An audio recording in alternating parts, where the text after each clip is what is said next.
Bakit pag magkagalit ang tao, hindi mag-iimikan at sobra niya na kinaiinsan ang isa't isa?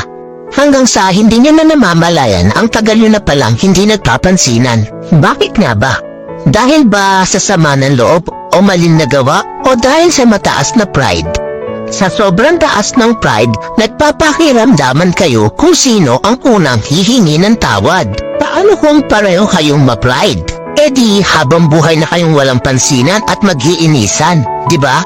Alam niyo ba ang kasabihang, it's better to lose your pride because of your love than to lose your love because of your pride?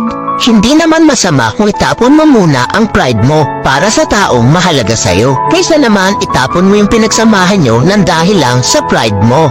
Wala namang masama o mawawala kung ikaw ang unang lalapit o iimik. Ika nga ang nagmamataas ang siyang ibinababa at ang nagpapakumbaba ang siyang itinataas. Kaya huwag ugaliin na magkimkim ng galit dahil ang galit ay basura lang sa ating puso at isipan.